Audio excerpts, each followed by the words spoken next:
पकड़ा रहे, शांत रहिए, हम लोग को सहयोग कीजिए। क्या कर रहे हैं आप लोग, क्या कर रहे हैं आप लोग? पहले तो मैं पास्टर मोजेस लोगन मैं कहना चाह रहा हूँ कि ये ज्योति शर्मा हमारे 6-7 महीनों से हमारे हर एक चर्चेस में घुसकर डंडा और पूरा हथियार के साथ घुसती है और हमारे पास्टर सबको मारती है, पीटती है और हमारे विश्वासी लोग जो है महिलाओं के साथ भी बदतमीजी किया जाता है और बहुत हमारे को टॉर्चर किया गया है। हमारे पास्टर साहब के ऊपर झूठा झूठा ब्लेम और आरोप लगाकर उनको फंसाने की कोशिश करती है और आज तक इंडिया में धर्म के नाम पे झूठा जो ब्लेम लगा है, आज तक हमारे किसी के ऊपर आरोप सिद्ध नहीं हो पाया है, जिससे हम लोग मसीह समाज लोग बहुत परेशान हैं, दुखी हैं। हमारे हर भिलाई में हम लोग डरे सहमे हुए हैं कि उस लेडी के कारण हम लोग बहुत परेशान हैं और प्रशासन से हमको कोई भी मदद नहीं मिलता है। उल्टा हमारे लोगों को फंसाया जाता है और अंदर किया जाता है और उनको मान सम्मान दिया जाता है। वो यहाँ तक कि थाने पुलिस में भी डंडा उंडा लेके हथियार सहित हमारे पास्टर साहब लोग को भी मारा पीटी कर रहे हैं थाने में। पुलिस प्रशासन से हमको कोई सपोर्ट और कोई सुरक्षा नहीं मिल रहा है। मेरे साथ कल ये हुआ था कि मैं मोहन नगर थाने के सामने से जा रहा था अपना गाड़ी लेके, तो उन्होंने कि आप चर्च में थे, आप चर्च के मेंबर हो करके मुझे वहाँ पर रोका उन्होंने। बजरंग दल के पूरे सेना ने पहले एक आए, फिर पूरे झुंड आके मेरे को मारपीट करने लगे, कोई डंडे कोई हाथ से मुक्के से, सारा धक्काबाजी, मेरा चाबी ले लिया, सारा चीज़ ना मतलब हावी हो गए थे मेरे ऊपर। फिर एक भैया वो बोले पुलिस वाले आए तो उनको बोले, पुलिस वाले पे भी वो लोग मारपीट करने लगे, चढ़ने। मेरा नाम जिज्ञासा वर्मा है। जिज्ञासा जी, कल आपके साथ मारपीट की घटना हुई, क्या कुछ घटना भैया कल माहौल होने वाला था, हमारी दुआ प्रार्थना होने वाली थी। उसी तरह सूचना मिली कि बजरंग दल के लोगों ने अटैक किया है चर्च पे गए के। फिर हम धीरे धीरे करके हम वहाँ से निकलने लगे, क्योंकि उनकी हम स्थिति जानते हो किस तरीके से हम करते हैं हमारे साथ। तो हम निकले, लास्ट में हम और मेरी फैमिली बची हुई थी, तो मैं अपनी फैमिली को कार के माध्यम से भेज दी। उसके पीछे हनुमान जी का स्टिकर लगा हुआ था।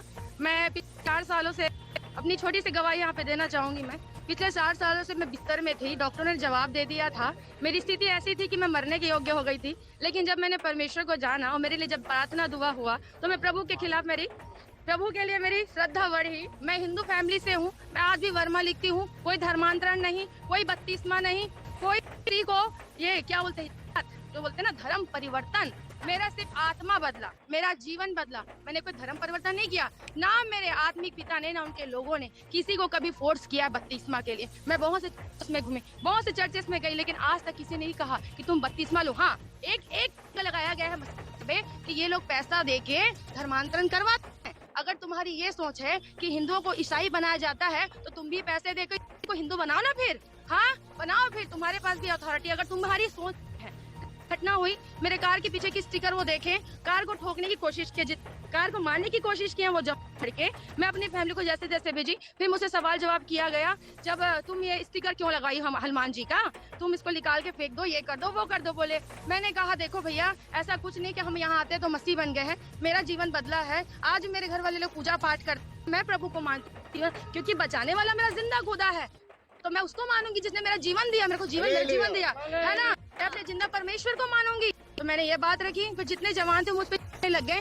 प्रभु को गंदी गंदी चीजें बोले, हाले का मजाक उड़ाया उन्होंने। उसके बाद वो ज्योति शर्मा बीच में से घुस के आई, फिर मेरे ऊपर चढ़ के बोलती है कि मेरे लोगों को तूने क्या बोला, मुझसे बात कर। तुम मेरे दिमाग में आया कि इनके बच्चे नहीं लपाए, तो अपनी अम्मा को बुला के ला लिए। फिर वो चढ़ने लग गई, मेरे ऊपर झगड़ा करने लग गई। फिर मुझे बोलती है चप्पल उठा के मारूंगी क्या। फिर हमारा बहस हुआ। मैं बोली आंटी मैं क्या गलत बोली आपको, मैंने बस बताया कि ये बात है आंटी, मेरा जीवन बदला है। मैं बहुत तकलीफ में थी, दर्दों में थी, दर भटकी। मैं डॉक्टरों के दर पे गई, सारे लोगों ने हाथ खड़ा कर दिया कि कुछ नहीं हो सकता तुम्हारी जिंदगी का।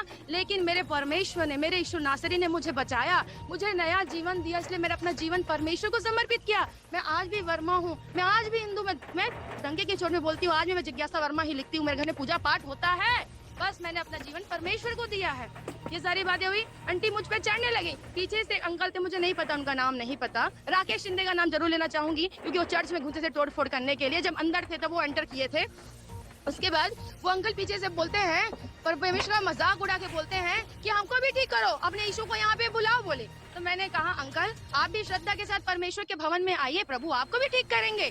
उसके बाद वो आंटी, जब मेरे को पुलिस प्रशासन के लिए एक चीज बोलना जरूर मैं चाहूंगी, क्योंकि वहाँ पे उस औरत को नहीं रोक रहे थे वो लोग, उस जवान लड़कों को नहीं रोक रहे थे जो मुझ पे चढ़े जा रहे थे। पुलिस वाले मुझे हटा रहे थे वहाँ से, मुझे धक्का देके हटा रहे थे, वो सारे के सारे मुझ पे चढ़े जा रहे थे मुझे मारने के लिए। फिर मैंने जब पीछे मुझे सरकाया गया तो वो आंटी मुझे बेल्ट और डंडे लेके मारने के लिए दौड़ाई, मेरे को कंटिन्यू मेरे को अग्रसेन चौक तक दौड़ाते गई। मैं ऑटो के माध्यम से वहाँ जैसे जैसे मैं निकली, मुझे मारने की धमकी भी दी वो। आज मैं अगर एक चीज मैं डेफिनेटली बोलना चाहूंगी, परमेश्वर ने ये मौका मुझे दिया है, वो धर्म के नाम में इतना दंगेबाजी करती है। मैं उसी हिंदू धर्म पे आज सवाल करना चाहती हूँ कि हिंदू धर्म में भी छोटी बच्चियों का रेप किया जाता है, छोटी औरतों का रेप किया जाता है, तो वो कहाँ रहती है धर्म की ठेकेदार? तब क्यों सामने नहीं आती वो? तब क्यों कुछ नहीं करती वो? लेकिन हाँ, जहाँ पता चला यहाँ परमेश्वर का आराधना हो रहा है, पहुँच जाएगी मारने पीटने। मुझे एक चीज पूछना है पुलिस प्रशासन से और सरकार से भी, मुकेश काका से पूछना है, काका इतने सरकार बनाए थे आपको हम, हाँ कि कोई आप कुछ भी नहीं भाई, बस मसीहों पे सताओ और बस ये झूठा आरोप लगाया जा रहा है कि ये धर्मांतरण करवाते हैं, पैसा देके धर्मांतरण करवाते हैं। पहले सच्चाई पता करिए, चर्च आइए, बैठे वचन सुनिए तो पता चलेगा आपको सच्चाई, है ना। उसके बाद वो आंटी कंटिन्यू में मेरे पीछे लगी थी, उसके बाकी चिल्ला चपाटी ये भी बोलने लगे मुझे कि ये वो लीडर है, उसको मारो। मुझे एक चीज समझ नहीं आया, वहाँ पे मेरी क्या गलती थी, मैं क्या गलत काम की, या चर्च में कौन सा गलत काम या गुनाह हो रहा था वहाँ पे? मैंने तो बस प्रभु को माना, अपना जीवन दिया, जिसने मुझे बचाया उसको मैंने माना। मैंने क्या गलत किया? क्यों सरकार कुछ नहीं करती है ऐसे लोगों के खिलाफ? विशेषकर ज्योति शर्मा के लिए बोलना चाहूंगी, उस औरत को पुलिस आंट की तरह क्यों छोड़ दिया गया है? मैं ज्योति वर्मा से सवाल करना चाहूंगी, उस औरत को पुलिस आंट की तरह क्यों छोड़ दिया गया है कि जहाँ भी जाती है सर घुसा के आ जाती है, डंडा उठा के मारेगी, पैर उठा के मारेगी, गंदी गालियाँ देंगी और सर्वप्रथम पहले बोलते हैं ना। आज सुबह मसीह समाज के लोग सेक्टर 9 अस्पताल चौक पर जमा हुए, जहां मसीह समाज के साथ हो रहे अत्याचार के खिलाफ नारेबाजी की और पुलिस प्रशासन को चेतावनी देते हुए कहा कि एक धर्म विशेष गुंडागर्दी कर रहा है और पुलिस उनको संरक्षण दे रही है। उनका कहना था कि ज्योति शर्मा नामक युवती लगातार पिछले 6 महीने से उनके धार्मिक स्थल व धार्मिक आयोजनों में पहुंचकर तोड़फोड़, गाली गलौज और महिलाओं बच्चों के साथ मारपीट कर रही है, झूठा आरोप लगाकर पुलिस को गुमराह कर रही है और पुलिस थाने के अंदर थानेदार के सामने डंडा लेकर उनके समाज के लोगों से मारपीट थाने के अंदर ही कर रही है और पुलिस मूक दर्शक बनी चुपचाप तमाशा देख रही है और उन पर कार्रवाई करने के बजाय वो उनके समाज के सम्मानित लोगों को ही जेल में डाल रही है। उन्होंने कहा कि अगर उनके ऊपर लगाए गए आरोप सही हैं तो पुलिस जरूर कार्रवाई करे, लेकिन ज्योति शर्मा और हिंदू संगठन के लोगों को मारपीट, गाली गलौज करने का अधिकार किसने दिया है?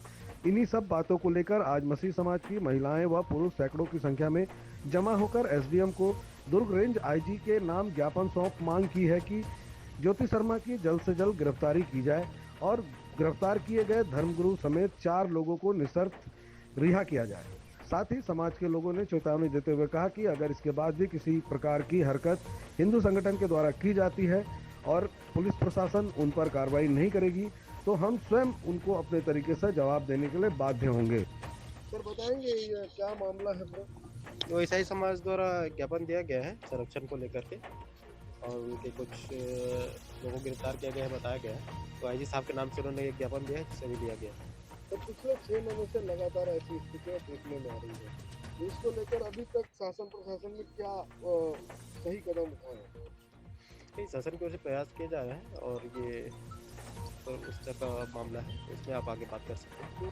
तो क्या उनको अधिकार दिया गया है? किसी को किसी भी उसके लिए अधिकार किसी को नहीं है, उस पर पुलिस नियमता कार्रवाई करेगी और जो ज्ञापन दिया गया है वो ज्ञापन पहुंचाया जाएगा संबंधित अधिकारी के पास। इस महिला के ऊपर कई थाने में मामले दर्ज है, उसके बाद वो थाने में डंडा लेकर प्रवेश करती है।